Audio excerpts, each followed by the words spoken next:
Good morning, dear students. Today I am going to continue sixth chapter of history, towns, traders, and craftsmen. I am going to begin here from the case study Hampi. Hampi is located along the bank of Tungabhadra River in northern Karnataka. Between the 14th to 16th century, Hampi was the capital city of Vijayanagar Empire. Hampi कहाँ पर है? It is located near the bank of Tungabhadra River. That is in Karnataka state. जब 14th और 16th century था, 14 से लेकर 16th century के बीच में हम्पी जो है वो विजयनगर एम्पायर का कैपिटल था. Hampi was chosen as a capital due to its strategic location.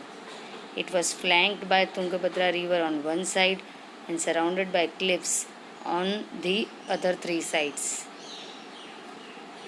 The Persian traveller Abdur Razak, who visited Vijayanagar during the rule of Devraya II, described the splendor of Hampi in great detail.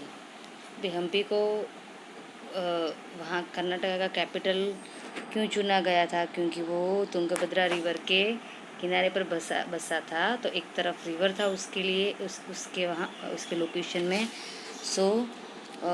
जो Persian traveller है अब्दुल रज़ाक ने, उसने अपनी book में हम्पी के बारे में detail में डिस्क्राइब किया है. जिसने जब देवराय II राजा था विजयनगरी का, तब उसने वहाँ पे विज़िट किया था, इसलिए उसने बहुत सारी इन्फॉर्मेशन अपनी बुक में लिखी हुई है. The Portuguese traveller Domingo Paes visited the Vijayanagar empire during the rule of Krishnadevaraya in the 14th century. वैसे ही पोर्टुगीज़ ट्रैवलर जिसका नाम है डोमिंगो, वो 14th सेंचुरी में वहाँ पे विज़िट करने के लिए गया था. उस वक्त विजयनगर एम्पायर का राजा था कृष्णदेव राय. अगर आप देखते हो तेनालीरामा, तो उसमें भी विजयनगर एम्पायर कृष्णदेव राय के बारे में ही ये तेनालीरामा में स्टोरीज होती है. He documented his observation in his book Chronic Those Raised Biznaga that translates to Chronicles of Vijayanagara King. Witnessing the abundance of Vijayanagar Empire, Domino Pace states that it is comparable to Rome. अभी Portuguese ने उसकी book में इसके बारे में, Vijayanagar empire के बारे में बहुत सारी इन्फॉर्मेशन दी है. उसमें उसने डोमिंगो ने विजयनगर को रोम के साथ कंपेयर किया है, रोम सिटी के साथ कंपेयर किया हुआ है. Beside being an administrative centre, Hampi was also a thriving trade centre. Administration centre का मतलब क्या है? कि जहाँ से एडमिनिस्ट्रेट किया जाता है, सब कुछ संभाला जाता है ना. तो हम्पी जो है वो एडमिनिस्ट्रेटिव सेंटर तो था ही, साथ में ट्रेड सेंटर भी था. मतलब क्या, सामान लिया जाता था, बेचा जाता था उस जगह से. Hampi was known for its spice and cotton trade. वो फेमस था स्पाइसेस के लिए और कॉटन ट्रेडिंग के लिए. Hampi had trade contact with Persia, Arabia, Burma, present day called Myanmar, China, and the numerous island of the Indian Ocean.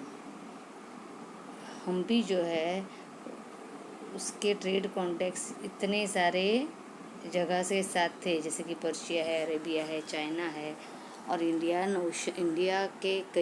Ocean के जो कई आइलैंड्स थे, वहाँ पर भी हम्पी ट्रेड किया करता था, अपने गुड्स भी भेजा करता था. In the 15th and 16th century, European merchants came to Hampi for spice and cotton. The Chinese traded in cotton, spice, jewels, semi-precious stone, ivory, ebony, and perfumes. European merchant जो है वो हम्पी आए थे during 15th and 16th century. चीज़ के लिए? Spices और cotton के लिए. उतना ही नहीं, चाइनीज़ ने ये कॉटन, स्पाइस, ज्वेल्स, ये सारी चीज़ भी ट्रेड की थी हम्पी के साथ. The items exported to Rome and Burma include copper, coral, rose water, knives and saffron. Saffron मतलब क्या? केसर. Along with gold and silver. Hampi ने जो जो चीज़ें एक्सपोर्ट की थी रोम और बर्मा को, उसमें ये सारी चीज़ें आती है. कॉपर है, कॉरल है, रोज़ वाटर, गुलाब जल, रोज़ वाटर, नाइफ, सेफ्रन और गोल्ड और सिल्वर भी उसने एक्सपोर्ट किए थे रोम को. Hampi was a well fortified city and was also famous for numerous temples. वो हम्पी जो है वो अच्छी बड़ी सिटी तो थी, वेल फोर्टिफाइड यानी क्या कि अच्छे से प्लान की हुई सिटी थी और उसमें बहुत सारे टेम्पल्स भी थे. In place of mortar or cementing agent, the technique of interlocking was used to construct the wall. The architecture of Hampi was unique. The royal building had pillared halls, impressive arches and domes. अभी हम्पी का जो construction था, फिर वो घरों का हो या टेम्पल्स का, वो उसमें एक अलग टाइप की टेक्निक होती थी जिसको कहते थे इंटरलॉकिंग. ठीक है. तो उन वॉल बनाने के लिए इंटरलॉकिंग सिस्टम यूज़ होती थी, जिसमें मोटर और सीमेंट का, मोटर जिसे या फिर उसको सीमेंट कहा जाता है, उसका इस्तेमाल किया जाता था. वहाँ का आर्किटेक्ट एकदम अलग, यूनिक मतलब कि एकदम अलग था. और जो रॉयल बिल्डिंग्स थी उसमें पिलर वाले हॉल थे. फिर इम्प्रेसिव आर्च थे और डोम्स भी थे. डोम्स यानी वो छत जैसा राउंड शेप का जो होता है ना, उसे कहते हैं डोम्स. अगर उसकी आप सीलिंग देखोगे तो वो राउंड शेप की होगी.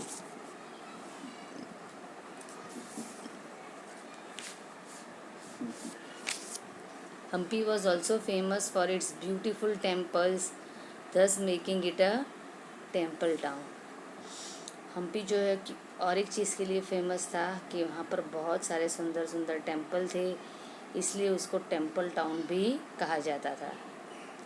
Beside the Virupaksha temple, other major temple complex include the Hazarama temple and Vithala temple.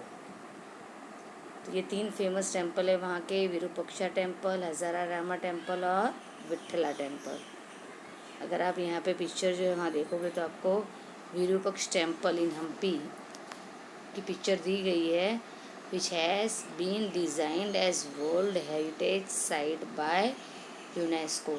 UNESCO ने इस टेम्पल को वर्ल्ड हेरिटेज साइट की तरह वर्ल्ड हेरिटेज साइट यूनेस्को ने उसको डिक्लेयर किया है. सी आपको यहाँ पे पिक्चर दिखाई देगा टेम्पल का.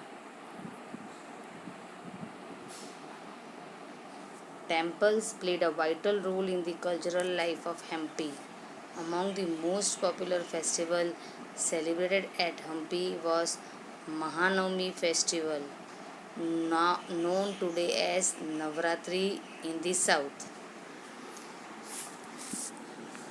हम्पी के कल्चरल लाइफ में टेम्पल का बहुत ही इम्पोर्टेंट रोल था. वहाँ जो फेमस फेस्टिवल सेलिब्रेट होता था उसको महानवमी फेस्टिवल कहा जाता है, जिसको अभी वहाँ नवरात्रि के नाम से जाना जाता है, वहाँ यानी साउथ में. Archaeologist have found the Mahanavami platform from where the king watched dance and music performance as well as received guests and accepted tribute from chiefs. Way archaeologist ने वहाँ एक ऐसा प्लेटफॉर्म बनाया था जहाँ किंग बैठ के डांस और म्यूज़िक परफॉर्मेंस दिखता था और it was and music performance as well as received guest and accept tribute from chiefs. मतलब कोई भी बड़ा फंक्शन जब फंक्शन वहाँ पर होता तो वहाँ एक बड़ा प्लेटफॉर्म बनाया जाता था जहाँ पर राजा बैठ के ये प्रोग्राम या इसे को डांस या म्यूज़िक परफॉर्मेंस जो है वो देखा करता था. Hampi declined after Vijayanagar Empire was defeated in the Battle of Talikota in 1565. Hampi जो है हमने देखा कि कैसे 14 से लेके 14th सेंचुरी में वो बहुत ही फेमस था क्योंकि वो कैपिटल सिटी भी था, एडमिनिस्ट्रेटिव सेंटर था, उसको टेम्पल टाउन के नाम से भी जाना जाता था, ट्रेडिंग सेंटर भी था. पर धीरे धीरे वो डिक्लाइन होने लगा, मतलब उसका इम्पोर्टेंस कम होने लगा जब बैटल में वहाँ के राजा को हरा दिया गया. When the four Deccan ruler of Bijapur, Bidar, Ahmednagar and Golconda formed an alliance, the capital of Vijayanagara was captured and destroyed. अभी विजयनगर एम्पायर पर अलायंस का मतलब क्या होता है? ग्रुप. कोई जब ग्रुप एक साथ आ जाता है, ग्रुप बनाता है, फिर वो पर्सन हो या कोई इंस्टीट्यूशन हो. तो बिदार, अहमदनगर और गोलकोंडा, बीजापुर, यहाँ के जो राजा थे उन्होंने अलायंस बनाया. मतलब क्या, वो सब एक हो गए और उन्होंने विजयनगर को अपने कब्ज़े में ले लिया.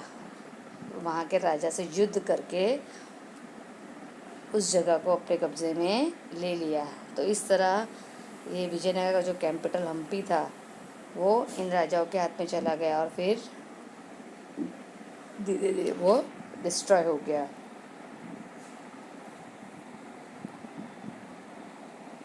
Key terms: urban, something that can be related to town or city. Rural का ऑपोजिट है अर्बन, कुछ ऐसी चीज़ जो टाउन से या सिटी से रिलेटेड है, that is called urban. Pilgrimage, journey to scared places for religious reasons.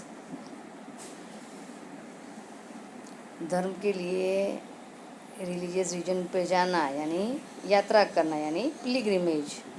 ठीक है, जिसे हम हिंदी में यात्रा कहते हैं यानी pilgrimage. Journey to scared place for religious reason. Guild, association of merchants. Merchant का ग्रुप, मर्चेंट का एसोसिएशन का नाम है गिल्ड. हमने देखा ना ट्रेड गिल्ड्स के बारे में, मतलब क्या, ट्रेड एसोसिएशंस. मर्चेंट का ग्रुप, मर्चेंट का एसोसिएशन. फाइन. अभी हम देखेंगे mind map. Urban centres during the medieval period. हमने देखा कि मेडिवल पीरियड में अर्बन सेंटर्स कैसे थे. तभी एडमिनिस्ट्रेटिव सेंटर्स कौन कौन से थे? आगरा, लाहौर और फतेहपुर सिकरी. फिर पोर्ट टाउन्स कौन से थे? ब्रॉच, कैम्बी एंड कैलिकट. फिर हमने टेम्पल टाउन्स और पिलग्रिमेज सेंटर्स भी देखे.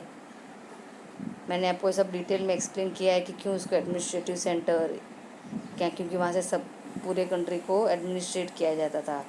पोर्ट टाउन्स मतलब जो समुद्र के, ओशन के पास जो टाउन्स होते थे जिसको ट्रेडिंग के लिए इस्तेमाल किया जाता था.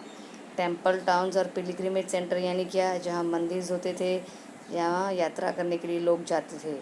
तो ये सेंटर्स थे Tirupati, Mathura and Ajmer. Craft towns, Banaras और कांचीपुरम. वहाँ उस जगह को क्राफ्ट टाउन क्यों कहते हैं? क्योंकि I told you, explain you कि कैसे वो जगह टेक्सटाइल के लिए फेमस थी. That is why it was called as craft towns. फिर कमर्शियल टाउन्स है मथुरा और बयाना. फिर फाउंडेड टाउन्स, मतलब कि किसी राजा ने उसकी खोज की और फिर उसको अपना कैपिटल बनाया, तो वो है फतेहपुर सिकरी और शाहजहाँबाद, है ना. मैंने बताया था ना, शाहजहाँ ने बनाया था अपना कैपिटल. सो ये सारे हमने डिटेल में पढ़े थे, जो यहाँ पे अपने माइंड मैप में फिर से रिवाइज किए। So your homework is to draw this mind map and also write this key terms in your notebook. Okay बच्चों, टेक केयर।